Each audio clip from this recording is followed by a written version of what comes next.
বিভেদ বিভাজন মতাদর্শের ভিন্নতা তো নিশ্চয়ই থাকবে, কিন্তু এ যাবৎকালে সরকার গঠনের পরে আপনি ভিন্নতা কিছু দেখেন কিনা এবং আশাটা আপনার সঞ্চার হয় কিনা, নাকি পুরোটাই আমরা কিছুটা ভিন্নতা দেখছি, কিন্তু আমার কাছে মনে হচ্ছে এটা বেশিরভাগই মিডিয়া স্টান্ট। কারণ তারেক রহমান সাহেব যখন নাহিদ ইসলামের বাসায় বা শফিক সাহেবের বাসায় যাচ্ছেন, এটাকে আমি পজিটিভলি দেখি। আবার উনি আজকে একটা ইফতার মাহফিলে গেছেন, এটা আমি পজিটিভলি দেখি।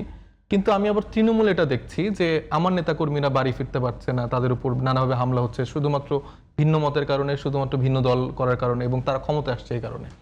এবং যখন আপনি হচ্ছে যে রাস্তা দিয়ে হেঁটে যাচ্ছেন, মিডিয়া এই ফোকাসটা করছে, কিন্তু পাশাপাশি ক্রিমিনাল বদি, তারপরে আইভি, ওনারা যখন জামিন পেয়ে যাচ্ছে, এটা আমাদেরকে ভাবাচ্ছে যে আমাদেরকে আওয়ামী লীগ আমলে যেরকম একরকম মিডিয়া ফোকাসিং একদিকে ডাইভার্ট করতো, কিন্তু আড়ালে আরো অনেক ঘটনা ঘটে যেত, এই 10-12 দিন আমরা এরকম অনেকগুলো ঘটনা দেখতে পাচ্ছি। তো আমরা সেক্ষেত্রে খুব বেশি আশাবাদী হতে পারছি না, কিন্তু আমরা আশাবাদী হতে চাই। আমরা চাই যে আমরা সেরকমই একটা বিরোধী দল হতে, যেটা আসলে সহযোগিতা করবে সরকারি দলকে।